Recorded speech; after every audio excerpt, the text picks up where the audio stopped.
Recording. Very welcome to all of you to today's edition of Daily Wisdom from Bhagavad Gita. So let's get started. We'll get started with our opening prayers.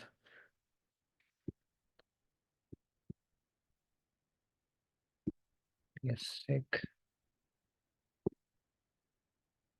All right.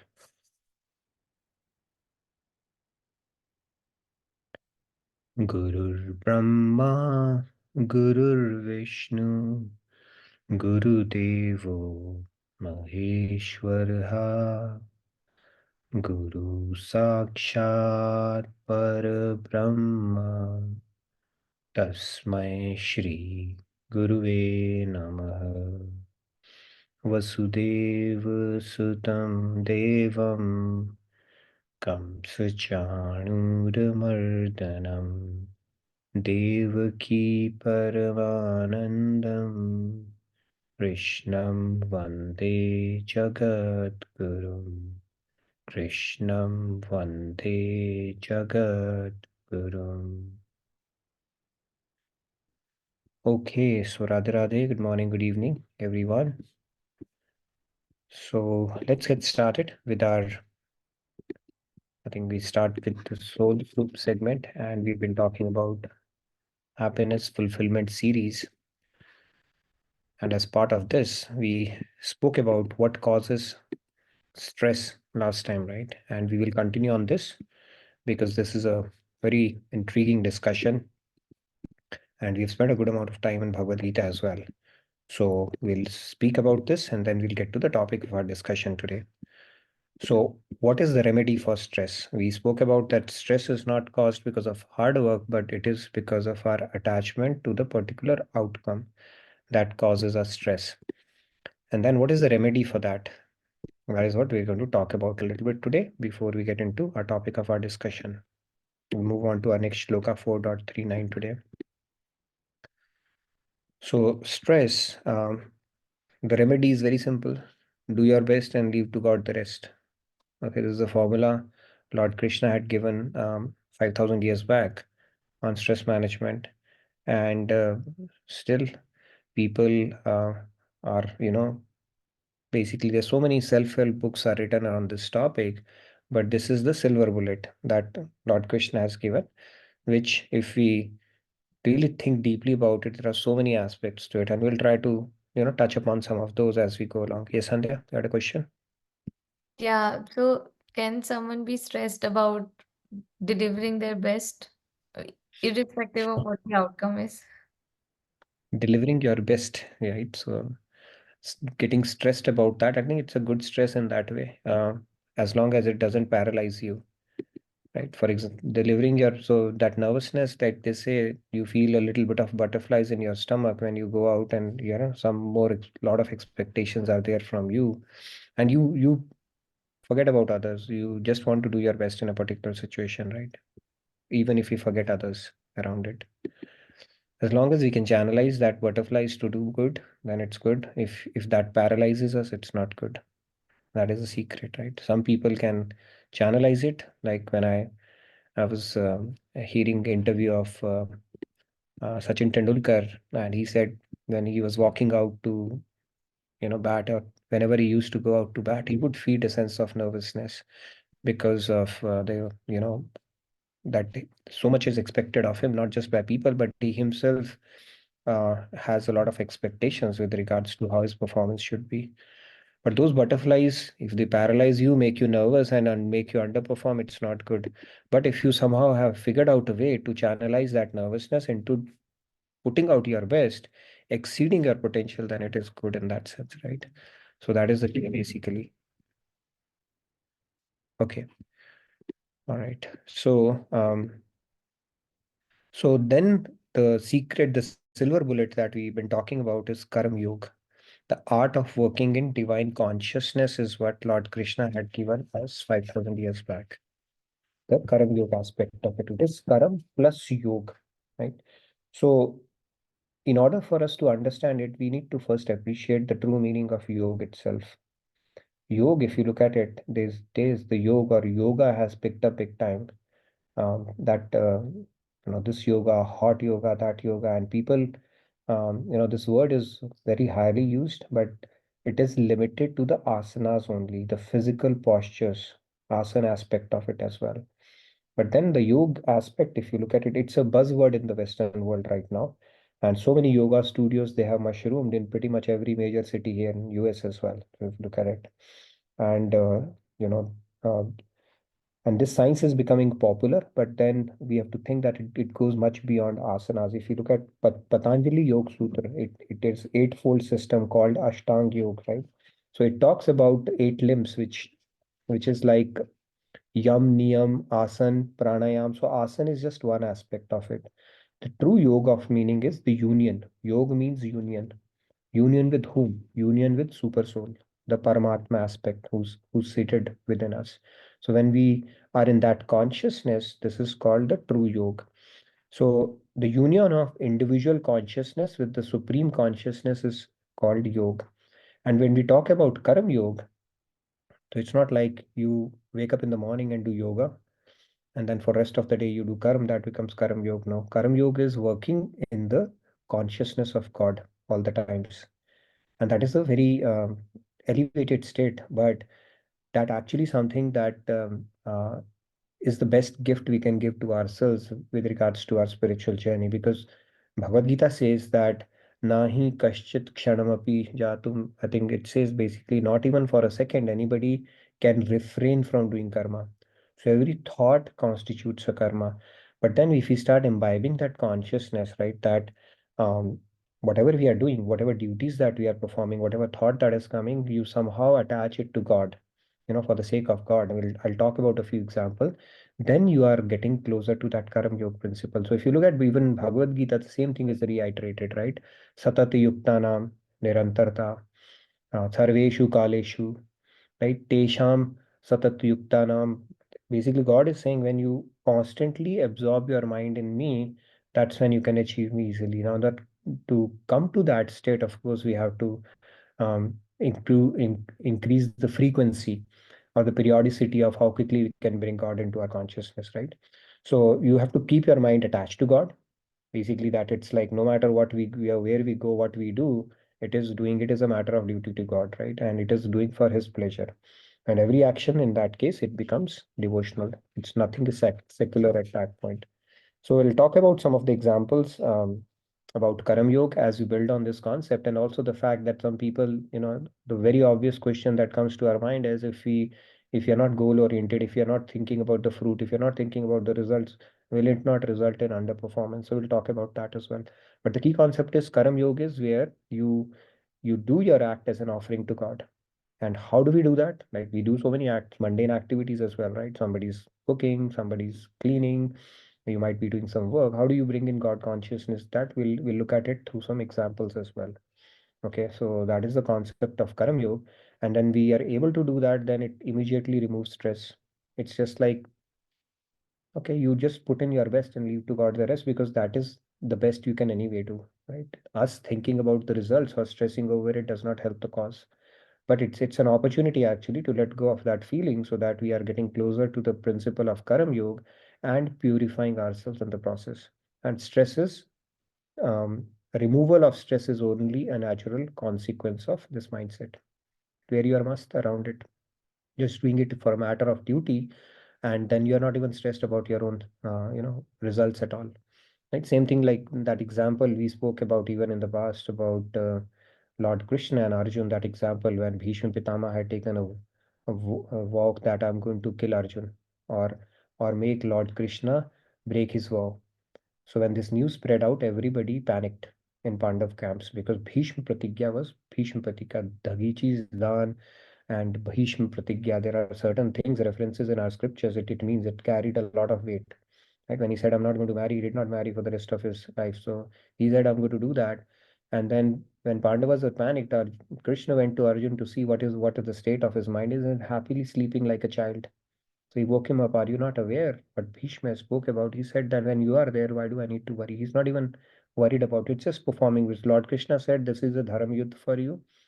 Go for it. And he's fighting the battle. Now, what happens in that? does not worry him at all. Even if somebody is actually taken a vow to kill him, that too somebody like Bhishma. And Bhishma, true to his word, actually made it happen. He actually shattered Arjun's chariot, and both Lord Krishna and Arjun, they fell off the chariot. And Lord Krishna, he had made a vow that I'm not going to lift a weapon. But Bhishma, his pratigya, in order to honor his devotee's word, he picked up a wheel and with his clenched, teeth and red face in anger, he rushed towards him. And Bhishma started smiling, looking back at him, because that is the form he had always visualized or meditated upon. When he used to, Bhishma used to meditate upon the form of Krishna when he's coming back from, grazing the cows in the evening, and all the foot dust of their hooves has fallen on his face. So that thing he used to meditate upon, and Krishna, he being Bhakt Vatsal, showed him that form there. So the point here is that when we do things for the pleasure of God, everything becomes as an offering. Even the act that Bhishma was doing is an offering to God only, to glorify him. That look, if Bhishma is on one side, person who could leave his life here on his own volition, and he was indefeatable. Okay, Bhishma. Even if Bhishma is on the other side, when Lord is on one side, nobody can defeat. That side will always be victorious. So that is also an offering. The fact that he took Kaurva's side and he's fighting the battle is also an offering to God. That is also karma yoga in that sense. So anything and everything can be dovetailed. If somebody is cooking in kitchen, okay, it could be that, if I have to offer it as a prasad to Lord first, and if you do it in that consciousness, that becomes karma yoga. You are sweeping the floor, okay, you never know when my God might come in and look at the house. What if he comes in? You don't want to keep it messy. That also becomes karam yoga at that point, like Shabari would do. She did it for 40 years. Every day, she would think that today could be the day when Lord Krishna is going to come. And he kept on cleaning the floor and sweeping the way that today might be the day.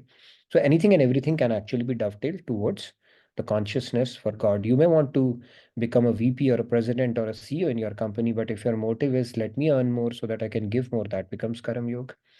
So there's no activity in this world you cannot dovetail towards God in that sense. Okay? So that is essentially the spirit of Karam Yoga, and then it actually relieves the burden of the fruit or the particular outcome off from your head. You still do your best. And then know that fruit is something I don't control anyways. Yes, Kumarji, you had a question before we move to our shloka. Radhe Radhe Kumar ji. Radha Kumarji. Oh, sorry, I put my hands up? Anyway, so Jai Shri Ram, Jai Hanuman. So I was thinking Karma Yoga is directly equivalent to being in the present, right? So not worrying about the past or There are being. a lot of, yep, corollaries that come out of Karam Yoga. Even it is one liner, right? Don't be attached to the fruit, focus on the process. But yes, if you derive corollaries out of it, so many things you have to do. You have to live in the moment. The power of now. There's a book written on that by Eckhart Tolle, right? A lot of people listen to him. If you look at it, when you stay in the present, of course, in order for you to do Karam Yoga, you have to stay in the present as well. Neither you are thinking about the past nor the future. And of course, the power of now is immense if we can actually stay in the moment. So thank you for bringing that out, Kumarji. In fact, even in cricket, that they say if you are beaten in a particular ball, and if you keep thinking about it, you may get out in the next ball. So you have to forget it quickly and then focus on the merit of the ball and play it accordingly. And even in tennis or any other game, the moment you start getting too far ahead of yourself, the focus goes for a toss. So yes, the principles are eternal, and they are pretty universal in appeal, no matter which walk of life we are in. So thank you for bringing that, Kumarji. Now let's move on to our shloka 4.39, the next shloka that we're going to move in. I'm going to recite it and then we can take a few hands.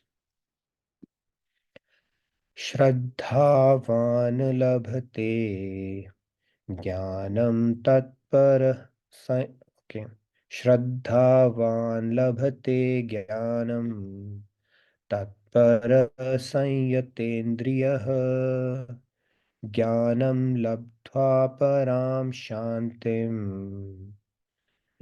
अचिरेणाधिगच्छति. Okay, let's take a few hands. Ji, Radhe, oh, Payal ji, Radhe Radhe, go ahead. Radhe Radhe. श्रद्धावान् लभते ज्ञानं तत्परसंयतेन्द्रियः ज्ञानं लब्ध्वा शान्तिम् अचिरेणाधिगच्छति। Radhe Very Radhe. nice. Radhe Radhe, Palji. Shyamji, Radhe Radhe, please go ahead. Radhe Radhe. श्रद्धावान् लभते ज्ञानं तत्परा संयतेन्द्रियः ज्ञानं लब्ध्वा परं शान्तिम् अचिरेणाधिगच्छति। Radhe Radhe. Radhe Radhe. Very nice. Thank you, Shyamji. Parna ji, Radhe Radhe. Radhe Radhe everyone. श्रद्धावान् लभते ज्ञानं तत्परः संयतेन्द्रियः ज्ञानं लब्ध्वा परां शान्तिम् अचिरेणाधिगच्छति। Thank you Radhe. Very nice. Thank you. Pratusha ji. Hello Radhe Radhe. श्रद्धावान् लभते ज्ञानं तत्परः संयतेन्द्रियः ज्ञानं लब्ध्वा परां शान्तिम् अचिरेणाधिगच्छति। Nice. Thank you, Pratisha. Okay, let's take the remaining few hands as well, and then we get started. Dinesh ji, Radhe Radhe. Radhe Radhe. श्रद्धावान् लभते ज्ञानं तत्पर संयतेन्द्रियः ज्ञानं लब्ध्वा परां शान्तिम् अचिराणाधिगच्छति। Radhe Radhe. Thank you, Dinesh ji. Radhe Radhe. Ragi ji, Radhe Radhe. Yeah, Radhe Radhe, thank you. श्रद्धावान् लभते ज्ञानं तत्परसंयतेन्द्रियः ज्ञानं लब्ध्वा परां शान्तिम् अचिरेणाधिगच्छति। Very nice. Thank Thank you. you, Radhe Radhe. Radhe Radhe. Ji. Priya ji, Radhe Radhe. Radhe Radhe, Riya ji. Radhe Radhe. श्रद्धावान् लभते ज्ञानं तत्परसंयतेन्द्रियः ज्ञानं लब्ध्वा परां शान्तिम् अचिरेणाधिगच्छति। Wonderful. Thank you, Radhe Riya Radhe. ji. Radhe Radhe. Go ahead, Sandhya. Yeah. श्रद्धावान् लभते ज्ञानं तत्परः संयतेन्द्रियः ज्ञानं लब्ध्वा परां शान्तिम् अचिरेणाधिगच्छति। Thank you. All right. So let's move on. So this shloka, Lord Krishna is saying that those whose faith is deep and who have practiced controlling their mind and senses attain divine knowledge. Through such transcendental knowledge, they quickly attain everlasting supreme peace. See, Gita is so deep and profound that for each word that Lord say, we can go on forever, right? So we'll break it down and then try to digest what Lord Krishna is saying. So first he starts with those whose faith is deep. That statement itself is an executive statement, right? Faith, whose faith is deep. What is faith now? That's where we're going to spend some time, and then we'll continue with the shloka. And then he says, who have practiced controlling their mind and senses attain divine knowledge. So these statements itself, it's like you have a company and they give a mission statement, right? And then mission statement, it translates to so many initiatives, and then within those initiatives, so many programs, and then through programs, so many projects, and then you operationalize it. So when you start zooming in, it can break down to so many different things. So let's start with the faith aspect of it today. Here, now Lord Krishna has introduced the concept of faith in the context of knowledge. What is the relationship between faith and knowledge, and how do you acquire knowledge, and where does faith fit in this whole thing? So let's understand that. And he says, in order to have a divine knowledge, one needs Shraddha. Shraddha is an essential ingredient. Shraddha. So what he's saying is, now let's look at it from this example of even in like in school. If you look at when teacher is teaching, right, you need to have certain amount of faith. Did we know that what is an A before we had, when we started off, teacher told us this is, how A is written, and you say, all right, this is how A is, or this is how B is. So we put our faith in teacher, and then we gain knowledge out of it. So math teacher also made shapes for us and explained what they were. This is circle, this is triangle, when we were studying geometry. And then we had faith that we were receiving this knowledge. And we didn't say that until you prove it wrong, I won't study. And teacher would have said, if you don't have faith, knowledge imparting is not possible. So basically, we have to surrender our intellect and to receive knowledge. Otherwise, this process will not work. Even in what do you call that? The principle of osmosis, how does that work? You need to have some kind of a porous boundaries in between for it to work. If it is a rigid wall, it will not work. And the knowledge also flows from top to bottom. It doesn't happen the other way around, right? There's no anti-gravity principle there.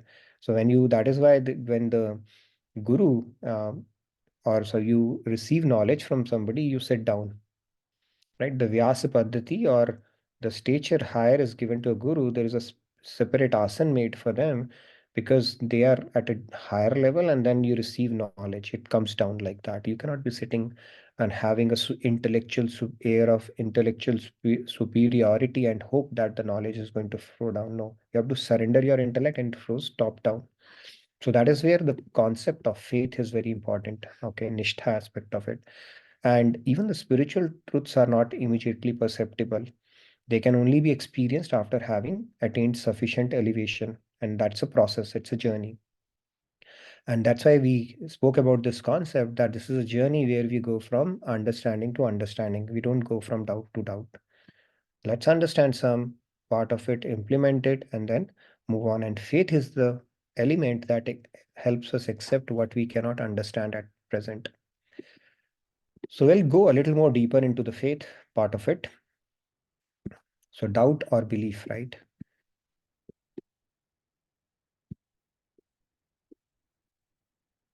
So there is a software that runs silently in our mind. Okay, we don't know, but it is running. And that software is what we are going to talk about a little more, which is actually shaping the way we are thinking and shaping the way we are going about doing things in our life as well, and shaping the way not only how we think, but also the kind of action that it translates to, because it all starts with the seed of thought. You think about something, and that will gradually translate into an action. Okay, something that you repeatedly think. So let's understand the building blocks of our personality itself. And where does faith fit in? We'll see that. So if you look at our personality, whoever we are, it's it's something that is an amalgamation, or putting together the habits that we have that defines our personality, right? Something that we do on a consistent basis. Our habits is something that defines our personality. And if you look at our habits, is something that we are repeatedly doing. What do we repeatedly do? We do repeatedly that we attach value to, that aligns to our value system. That is what we'll end up repeatedly doing. And what do we hold dear to our value? What we believe in. There's a belief system we all carry. There is definitely a belief system everybody has in their life. So what we believe in, that translates to our value system. What translates to our value system, we start repeatedly doing. What we repeatedly do becomes our habit. And what's our habit? Eventually, we are what do you call that? Sum of our habits only, right? That is our personality. And where does our belief system come from? It comes from the knowledge which is sanctioned by our intellect, right? So this is how our personality is shaped, basically. So there is a knowledge which your intellect has sanctioned. It's like, this is true. And every thought and every action of mine is going to align with that, right? Now, if we go a little further into that, a little more deeper, our beliefs are define who we are. Basically, our beliefs end up defining who we are. It is such an important thing in our life, right? The belief system that we carry. And the foundation of belief system is something we should not let it happen all by itself. That is something we got to mindfully acquire or do so that we have a solid foundation of our belief system. Okay, it's a very important thing. And that is where the faith is the very foundation of our spiritual journey. Now, do you know everything when you start off with something? No. You have to take faith. Okay, this is where it starts. It's a journey of faith. Spirituality more so is a journey of faith.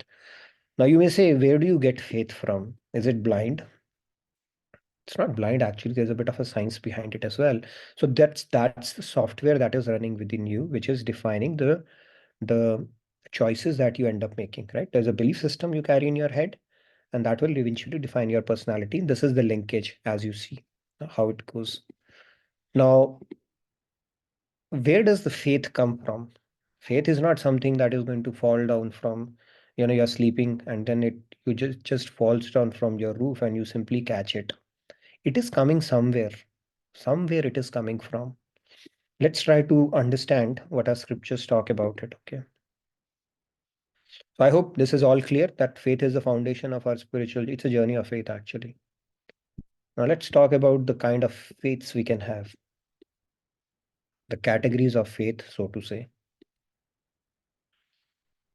So you have this moment, aha moment, eureka moment, like Archimedes had, all the scientists have, when there is something you find out, you know that it is there. So that moment, it comes. The faith is also something like that. So the first category of faith is knowledge that strikes us as truth on first hearing. Has something struck to you as a truth in your first hearing? Anybody who knows that? Okay. So let's say a person, I'm just going to give you an example and then you can chime in. Let's say a person has to face a lot of difficulties in their journey of life. Okay, something goes right, and then not eventually, but then again, something goes wrong. That is how life goes, right? Something goes right, something goes wrong. And then, it just continues like that. And many times we feel low as well. And then people around them, they keep showing, life is to enjoy, keep fighting, you'll get happiness in the end, be a fighter, all that stuff. This too shall pass, and all that stuff. We hear all that stuff. Um, Now, when the people they understand it, they get it, but it's still not becoming a sign kind of a belief, right? It's like, okay, maybe it's happening to me. I don't know. We are second guessing ourselves. But let's say then the person comes across this scriptural knowledge, and then he's told, or he or she is told, that this world is known as Dukhalyam and Ashashvatam, right? Then immediately they're able to relate it. Oh my God, this is meant to be a Dukhalya.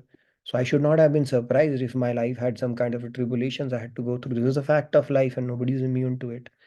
So now all of a sudden he says, yes, that's so true. You're able to relate to it immediately. Right?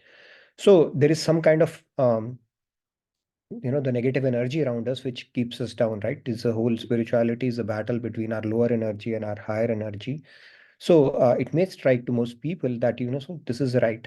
Some aspect of scriptures strike us immediately when we see, some of their energies are there, anger, lust, greed, they are pulling us down. When they come to hear about it from scriptures as well, they are immediately able to relate to it. Okay, now it makes sense why it was happening or why it happens. It's not that I have to simply follow the script that is happening in my mind. I can do something about it. So you're able to immediately relate to it. So that is the first category of belief, where knowledge strikes us on the first hearing because you can immediately relate to it in your life. Okay, Sandhya, I wanted to add something. Yeah, I mean, you had asked that, right? I totally agree with this. And one such example is that we are all seeking happiness. That's such an obvious knowledge that when we heard that it is coming from the scriptural basis, it just made total sense, right? Yes. And we cannot get it in this world, True. associated knowledge, right? True. This is the power of scriptural knowledge, right? When you hear it, and especially if you can, reflect on it, immediately it will make sense. When somebody tells you as a divine law that you have to seek happiness, you don't have a choice, you would never have thought about it. Have you ever thought about it? Why am I seeking happiness? Nobody thinks about it. But when scriptures are telling you with assurance, that not assurance, but they're simply telling you this is a fact, you will seek happiness. They'll say, oh my God, I never thought about it, but it's so natural to us, it's so spontaneous to us. Then scriptures tell us you have to do seva, right? It's our dharma because of whiteness is a dharma of milk, heat and light is a dharma of fire. Being a human, you have to do seva, you have to serve somebody. And then you will also realize, yeah, I've been serving all my life.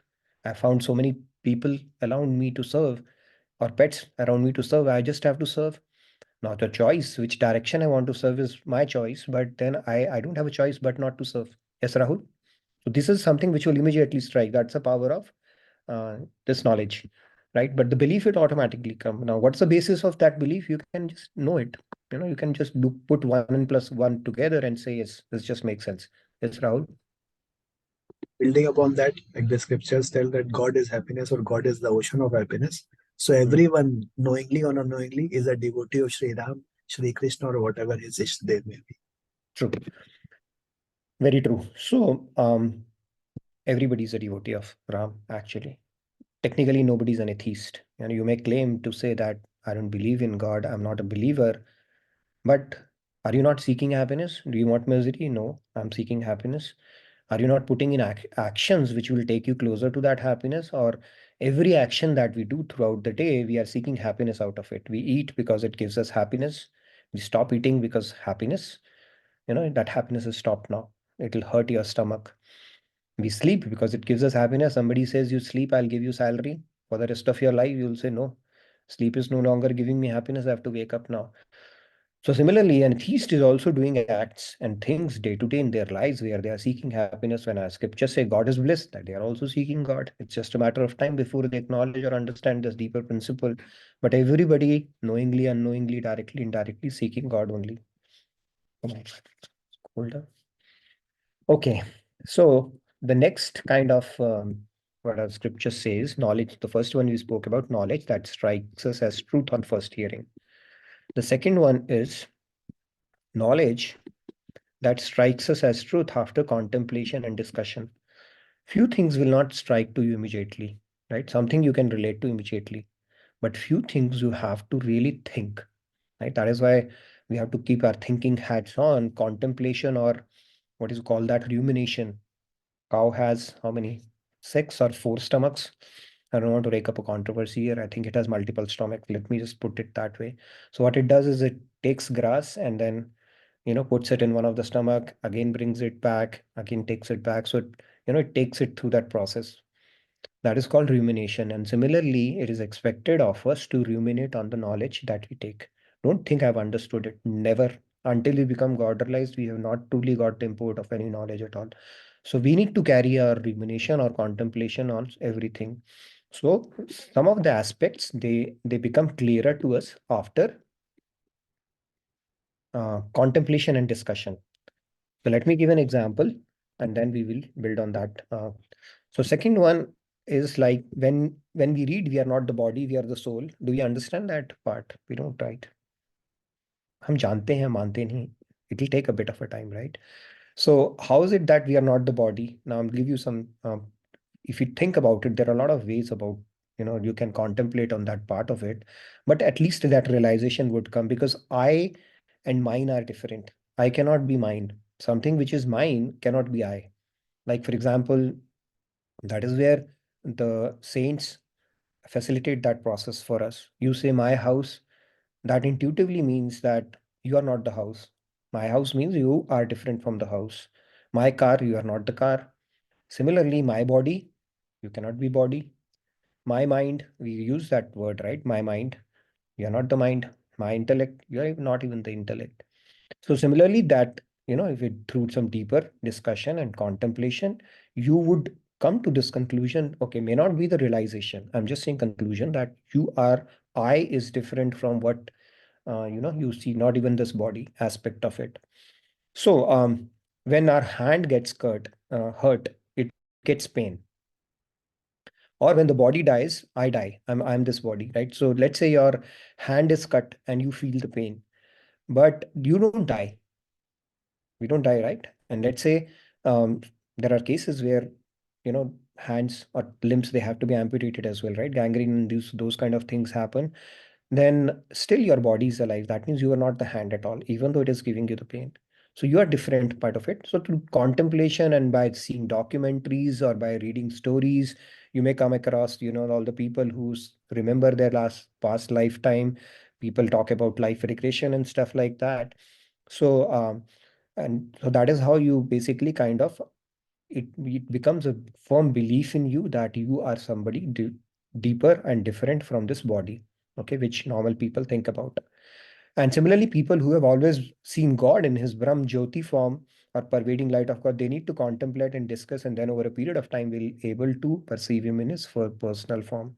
It is a matter of deeper contemplation where you look at the knowledge, you think about it, and then do that. It's not going to be immediately perceptible, but with proper knowledge and then deeper contemplation, you kind of build that faith over time. Yes, and you wanted to add something? Yeah, I was thinking about this knowledge that love depends upon the knowledge of the value of that entity.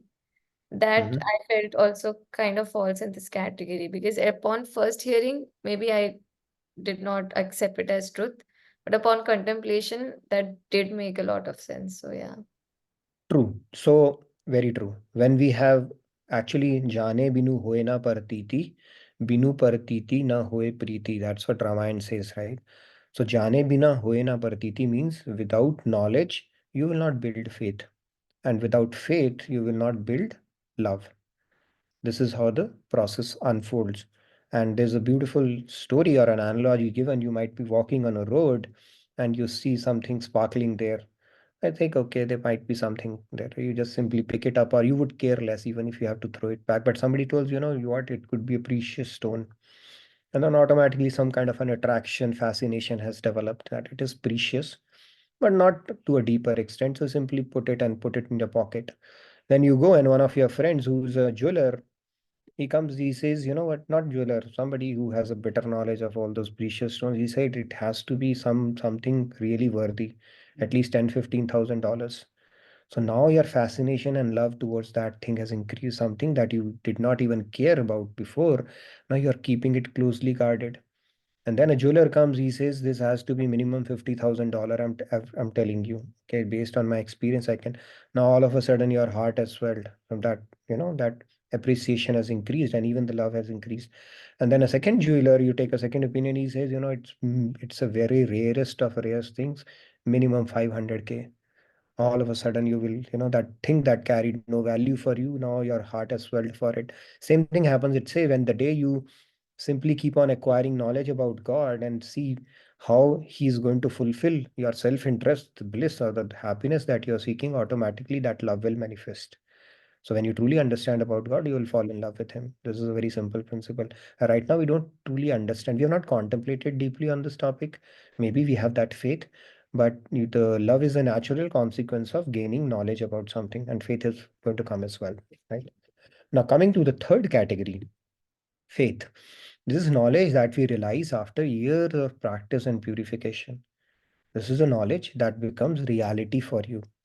And that faith is coming born out of years of practice and purification. The first faith we said, you're able to relate it in your life, right? When we say this world is shashwatam and dukhalyam, you may say, all right, if this thing bad is happening in my life or something unfavorable, this is the fact of life. I'm not the only one. We are all sailing in the same boat. Second one is through contemplation and discussion, you understand like we are a soul. We may not have a realization, but at least that faith is there. We are a soul. We are not this body. Third one, it's a very important one. It comes from a years of practice and purification. Now, this is not going to be perceptible just like that unless you have worked on it in one of the lifetimes. Okay, this faith is much more deeper. What kind of faith would that be? Now, when we talk about Gopi's love for Krishna, can we understand? We cannot understand. We will still think of it from our material consciousness, right? Like a boy and a girl kind of a love. That kind of a thing cannot be understood unless your senses, you have reached a level of purification and you can immediately perceive it. Where are they operating from, kind of a deal. And and that would have come from if you have carried out a lot of purification of your senses through the devotional process, will you be able to relate to it in a spiritual sense, right? For example, or for that matter, why did Meera give up her royal lifestyle? and considered, Krishna as her husband. Why would a person, mundane, if you think it from a mundane perspective, why would somebody give up a very comfortable life, a royal perspective? Does anybody like to punish themselves? It will not make sense. But if you have purified your senses or reached that faith born out of your, part of it experience or your realization, then you'll be able to say, you know what? It's like that person is going for a much higher thing. It's not like they're renouncing something. See, like Maharaji, there was an example that there was a devotee. He used to be very skeptical of saints and people who would wear saffron and preach around. So he would never go to his satsang. And his brother, he was a big satsangi of Maharaji, and he would go and listen to Maharaji, but this guy would never go. He will sit outside, stand outside, pace back and forth, this and that, but never go. So one day, when he was pacing back and forth outside his lecture, few words fell in his ears. And maybe it was grace had to happen or something had to happen. Something clicked to him. He said, you know what? Kind of makes sense what he's saying. And then he yearned to listen a little more, and he heard a little more and a little more, a little more. And finally, he was like, oh my God, this is mind blowing. How could I not, have faith earlier? This knowledge is so precious. And immediately something happened. Maybe Krishna graced him or something fell. And then finally, when the lecture was over, he went and he fell down on his feet. So Maharaj said, what happened? He said, I should basically, you are such a big renunciant Tyagi. And I was the one who was a fool who rejected this knowledge all along. So please forgive me. He said, no, no, no, Maharaj. He lifted him up, embraced him. He said, rather, I should be falling down at your feet because I am not a Tyagi. You are the renunciant, right? Who is the renunciant here? Somebody who's aligning to happiness or tapping into happiness, or somebody who's giving up happiness. It's like, let's say you have two pair of shoes. One is an old, worn, torn out shoe, which is hurting your foot. If the person who's choosing to wear that shoes, he's a renunciate, or the one who's wearing a very comfortable shoe, which is very comforting to their feet. Of course, the one. So people who have embraced Maya, who have chosen to seek happiness in this world, they are renunciant because they have rejected the higher bliss and the bliss of God. So Maharaji, he gave him that response, and that opened up his eyes even further. So that is the power of this knowledge. Okay. Now that will come from realization. Right now, if somebody, when I go around and do party and when I go on trips and stuff, I get bliss about it, but we'll not be able to relate to it unless we have purified our senses and developed detachment from it, born out of tasting something superior. If that is not there, that will not happen, right? Similar to this example that I spoke about. And even if when we look at it that way, the gopis as advanced devotees, you don't look at Krishna as a young boy, but as their Lord. He's already their master. He's simply, making them re-establish that relationship which is eternally existing anyways. Okay, and waking them up to that fact. That is how deep that relationship goes. People, they laugh, he married so many girls, and that is not a relationship. He's a Jagatpati. He's a husband. He's a possessor or the master of everybody already, right? He does not need to woo you. He's wooing you. That means you are privileged. He's actually choosing to purify you. He's anyway, is there anything that doesn't belong to him? Everything belongs to him, right? So he's a Jagatpati. Every soul belongs to him actually.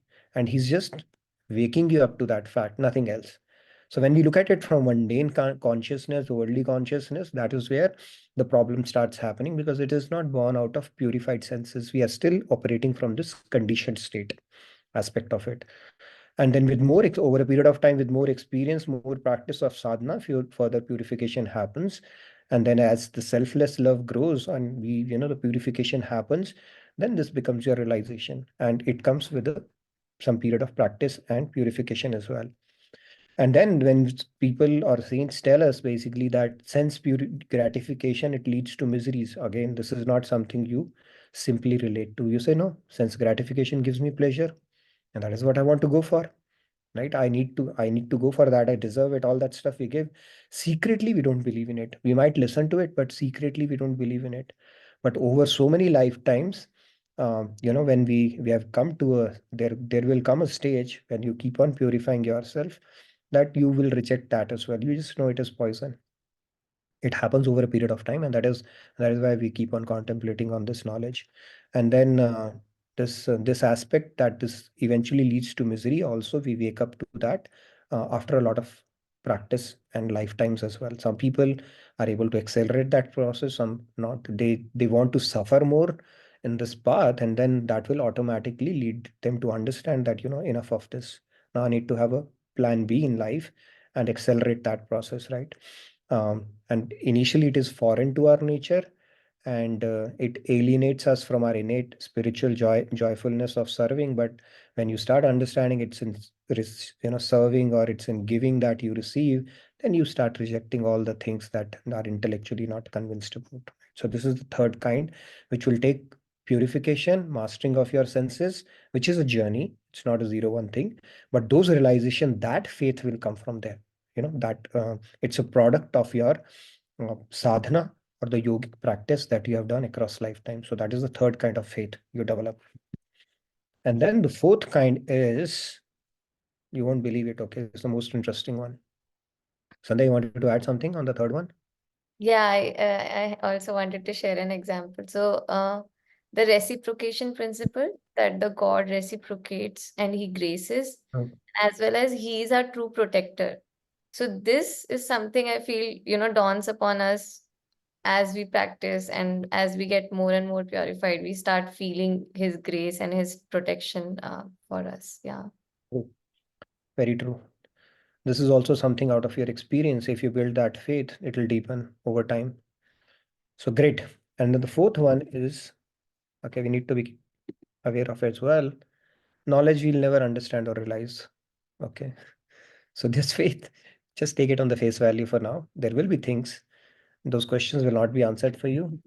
Uh, they'll not make sense. Now, if somebody tells you that, what is an example? See, this whole cosmology that we say soul is never impure. You will not have that realization until you become that, completely realized. Soul is never, it's never gets tainted. The dewdrop never gets muddled, right? It's the layers that we enforce, through our intellect and all that stuff. Or for that matter, if somebody says Lord Krishna had one palace for each one of his wives in Dwarka, you'll say Dwarka is a small city. How will that? And or if you look at the cosmology, the vast universes, or four-headed Brahma or million-headed Brahma, we don't even know about our universe. How would you know that? So some few things will actually, you just take it on the face value, and when you become God realized, they will click. So we don't need to know that faith, you just take it as a face value faith, blind faith, whatever you may want to call it. The simple policies over a period of time, these will dawn, and you don't really need to have faith in some of these things for you to progress spiritually. How does it matter, how many wives Krishna had, or why did he have so many wives, or how can a monkey fly over a mount, a sea carrying a big mountain and stuff like that. These kind of doubts, just park them. If it's not really helping you in the spiritual journey, just park them. Few things will come as a matter of realization only, right? The vast cosmology that we talk about, how big, magnificent God is, few things will become dawn upon us at the time of realization only. Okay, it's not going to happen. So just have a face value faith on those. Yes, Pratyusha, you wanted to add something? Radhe Radhe Pratyusha ji. Radhe Radhe. Yeah, I was contemplating on this question, that what is the depth of my ignorance, like for so when I was thinking on that, I was just thinking that suppose we were an ant. So an ant likes sugars, and ant fears something. So then the ant left its body. Suppose it died and it left its body. It became an elephant. Now, elephant has its own nature and things. So we keep changing our bodies, and we gain all of this as part of our mind. Now we are in human body. In this body, depending upon the things that we got exposed to, we have this ability to take on certain natures or bring out certain natures which is already built in to us. So that is the level of ignorance also. Like all the animals, that whatever nature, all the animals, trees, plants, all of them is there. Now what all you can work, some you can recognize, some you cannot. So what all you can, so then that, faith comes there, and you says, okay, let me at least try to work on those things that I understand, and rest, let me leave it on God. Very true. Very nicely said, because yeah, as humans, see, whenever we assume a body, we follow the script. We are programmed to do that, right? When we were born as birds, we knew when the south, what you call that, when the winters come, I have to start flying towards the south. Why? How do I know? It's scripted. It's scripted in us. And as an elephant, I have been endowed with a strong memory, and that is a script I follow because I have to find food every day. So yes, we follow the script, but when we come as a human, now we cannot follow the script simply because those tendencies, past tendencies, not as an animal, but as a human, whatever we have acquired are going to drive as a script as well. And that is where we need to mindfully override that script and make it a script that works to our advantage, not something which is working to our disadvantage, right? Because our normal script would tell us, now I've become a human, my mind will tell you to go after pursuits of our mind or our senses that can actually could be pretty treacherous right at that point. So that's where spirituality kicks in, and that is why even uh, like you said, ignorance, the depth of your ignorance, you said, right? That is what has been called out in our scriptures as a fundamental problem all of us have, right? Ajnanamevasya mool karanam. Ignorance is the root cause of all the problems that we experience. And then the second thing, as born, now that you are born as a human, athato brahma jigyasa, now you shall inquire who you are. Who is God? What is your relationship with God? What is your goal of life? And what you need to do on a day-to-day basis to get closer to your guide. So that privilege is given only to human beings now that we are born as a human being. Great call out. Thanks, Pratyusha. Yes, Sandhya. Yes, go ahead. Yeah, another example that I could think of for this fourth category is the relationship between Radharani and Krishna. So the Madanakya Bhav, right? Mahabhav. That's something very, very sweet and that's Sukh Sukhitam, but I feel like I can never understand or realize it. But it's very, very fascinating piece of knowledge. Theoretically, we can, but practically, we can never get to that part, right? At most, we can go to the Kunjaras as a Jivatma, which is the Maharaj's bliss of Prem Anand. But yes, you can only take it on the face value for now, right? And our spiritual progress depends on two factors. One is our, basically our prior past sanskars, the knowledge that we have, spiritual knowledge that we have acquired.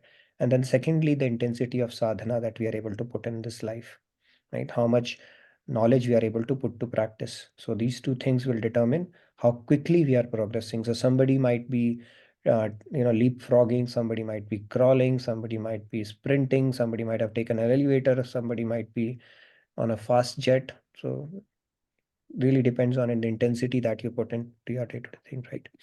And there So is with a that, yeah, there go is ahead. a request in the chat if you could repeat the examples for all the four categories once. Okay, all the four categories. Okay, the knowledge that I'll do a quick synopsis of that. That strikes us as a truth on first hearing is, see, when you come on the path of spirituality, the first thing that will come is, oh my God, so many things that were happening. I was thinking, I am so unlucky, how unfaithful I am. Actually, it's a fact of life. That is a big, big awakening if you have that. Okay. If you are still stuck in that, there is something seriously missing. So that is something on hearing when you understand our scriptures are telling this is a Shashvatam and Dukhalya.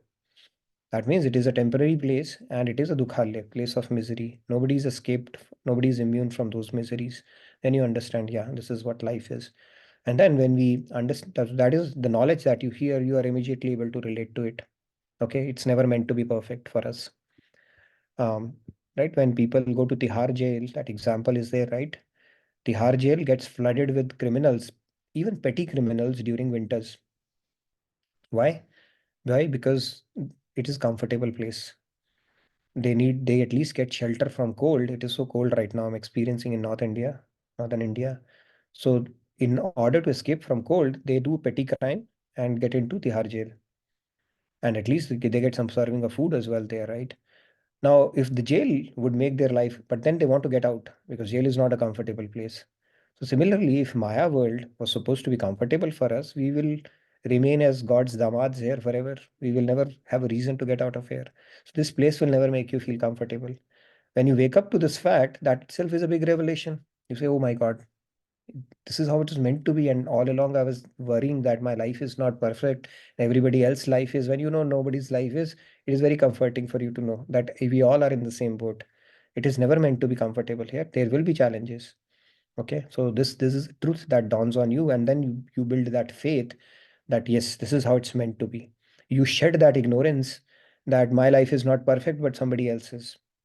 Okay, that is the first thing, that just by hearing spiritual or scriptural knowledge, you understand that.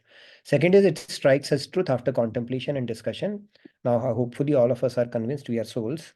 Why? Because we have sufficiently discussed about this topic and we have contemplated upon it through some analogies. So that is the second level of faith you develop.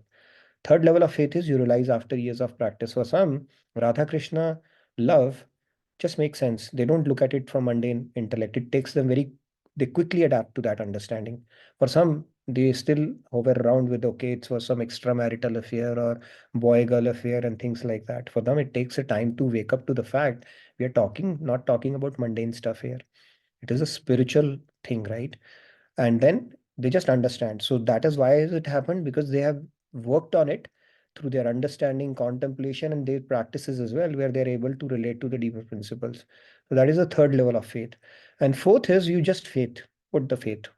Call it blind, call it face value, because you'll not have that realization. How can we comprehend the magnanimity or the grandness or the vastness of this universe? We cannot, right? Until we become realized. So those few things will be there, which we would realize only on becoming God realized.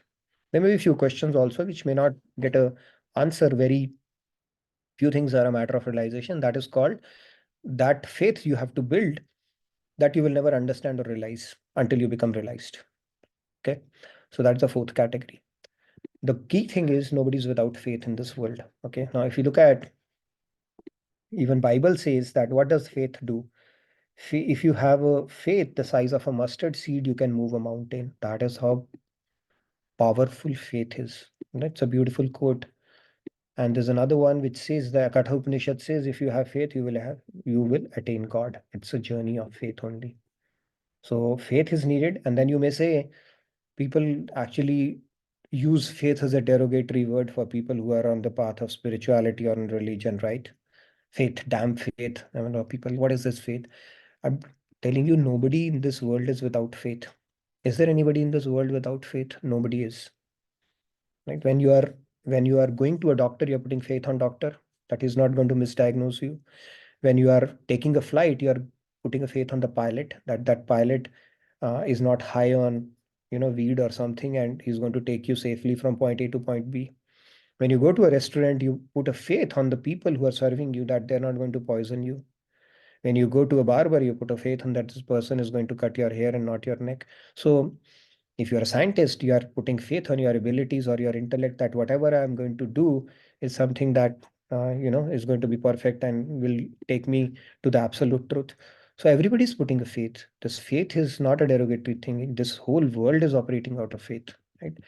And depending upon the faith, it basically shapes the trajectory of your life as well. Different people have different faith. Some people think that yardstick for happiness in life is success, power, basically money, power, and fame. That is what determines. And then some people think that just saving money will give them happiness. Some people have faith that traveling the world around and gaining experience is going to take them to closer to happiness. And some people just think if I have a normal life, settle down, married, raise kids, having a normal life itself will give me happiness. That is also a faith. Some people put it on their intellect. Some people just looking vanity and stuff like that. So point here is that everybody is actually driven out of faith in this world. We need to put faith in right thing. And when we start putting faith in scriptures, when we start putting faith in God, then we are doing ourselves a huge favor. Then we are truly getting closer to the goal of becoming happier. Otherwise, you can live with any faith. Doesn't mean that it'll take you closer to happiness, right? On the other hand, it might be taking you closer to more anxious, anxiety, more worries, more insecurities, and stuff like that. Yes, Sandhya, wanted to add something? There are actually two comments. So one from Smita ji. The Nirgun Nirakar Brahman created this world itself is difficult to understand in starting of spirituality. Okay. Nirgun Nirakar. It's Sagun Sakar actually, okay? I'll beg to differ there. Nirgun, Nirakar is the aspect of God. Sagun Sakar is also aspect of God. Nirgun Nirakar is only an effulgence of God, right? So even if you go further, there is Sagun Sakar aspect of God. So both aspects are there, but if you say who created the world, Sagun Sakar created the world, not Nirgun Nirakar. Because Nirgun Nirakar does not have energy, right? If you look at the commentaries of Bhashyas, Nirgun Nirakar, when he doesn't have energy, so for God to create something needs energy, and Sagun Sakar has that energy. So Sagun Sakar has created. Nirakar, Nirgun is also an aspect of God only. And when God is called Nirgun, it doesn't mean he doesn't have any gun. God has all the qualities, right? In fact, on the path of devotion, we say to meditate upon the gunas of God. Nirgun means they are not tainted with material gunas, which is the three gunas, sattva, rajas, and tamas. So God is beyond gunas. That's what Nirgun means. Not that he doesn't have any gun. God has an ocean of mercy. He's Bhakta Vatsal, right? He's the perfection of love you can get. So God has all the gunas. So yes, that is again a topic which we learn through the third category, where we said when we contemplate on something, when we go to the higher theories of our scriptures, we understand that God is not only Nirgun Nirakar but also Sagun Sakar, and that also becomes the basis of our faith. The topic that we are discussing today. Okay, Another anything? another By the question. way, we have close to an hour today, right? So maybe another 5-10 minutes, and I'm happy the session went out. Geo ki jai ho, I would say. It was not breaking down, but something worked out, and I think this will work now. So I've cracked the formula of making it work. So hopefully this network, Reliance network, continues to cooperate where I travel. So all right, yeah. Any other question? Hats off to you for always making it Not for work me. somehow or Hats the off to other. hats off to Geo actually. So it just worked. The hotspot worked perfectly well. Special Yes. grace, Maharaj ji. Mm. Premraj ji has asked this question. We'll wrap it up in 5 minutes because our guests they are waiting for me for breakfast. So yeah, go ahead. Sorry, what's the question? Heading in the previous slide is categories of faith, but discussion is on types of knowledge. So please help me in clarifying the above. So yeah, there is a relationship between knowledge and faith, right? Knowledge leads to faith, and faith leads to love. The Ramayana says, "Jane binu hoy na pratiti, binu pratiti na hoy priti." So knowledge and faith they are related in a way. When you have knowledge about something, you have that faith, right? So faith is a consequence of the knowledge that you have gotten, something that has gotten activated. And what is faith? That does not require any empirical proof. You just believe it. Does it require any? You say that I need this proof, and then yeah, I mean there are things, but this faith, when it is pakka in your head, you don't require any proof for it anymore. So that means that some knowledge would have triggered it either in this life or in your past life, would have triggered that faith in you. But even the root of or the inception of faith starts from knowledge only. Some kind of knowledge would trigger that faith. You cannot have a faith without knowledge, right? Yeah. You may Okay. call it blind faith, but that blind faith is not blind, right? If your nani dadi, she just does, they don't want to get into the intellectual discussions, that means they had whatever knowledge was needed for them to come to the stage of this faith is already done. Yeah. Should we make quick announcements? Sure, let's make quick announcements and feedback tracker we have put in, please put in that, and then we will wrap it up in 5 minutes. So thank you again, everybody, and we will continue on this discussion on this topic over the next few days as well. So this shloka will take a couple of more sessions, and maybe at least one more, and we have a few more things that we need to cover on this one. So yes, go ahead. Let's make the announcements. Yes, so the feedback tracker, as Nitinji mentioned, is pasted on the chat. So please fill it out. You can share your feedback, comments, questions, anything. And next announcement is we have ongoing Gita Jayanti celebrations. You know, the original day when Lord Krishna recited Gita to Arjuna is coming soon. And we will have online celebrations as well for that. So that will be on 23rd morning. And the next weekend will also be grand celebrations of Gita Jayanti. We will be reciting all the 700 verses of Gita. So this is very, very auspicious. On 23rd again. That's right. Yeah. And all the details are shared in the chat. So please check that out. Yeah, that's it, Nitinji, I guess main. Wonderful. And we had a series going on. Was there anybody tagged for that Gita Jayanti? Actually, there are many people who had volunteered, and I forgot the names. I can check. Is there anyone today? Anybody who wants to go today? A quick video bite on Gita Jayanti, what Gita means for you. Okay.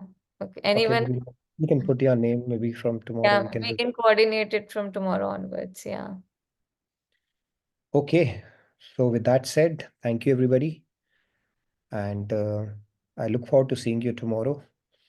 And I'm glad it worked out. So hopefully it will Yeah. continue. Yeah. Komalji is saying she can go tomorrow. And Divya ji is saying thank you so much, Nitinji, for a wonderful session. And Radhe Radhe to everyone. All right. Radhe Radhe everyone. Thank you. I'll see you tomorrow. Good night. Good day from my side. Thank you. Bye. Thank you, everyone. See you all tomorrow. Radhe Radhe. Radhe Radhe.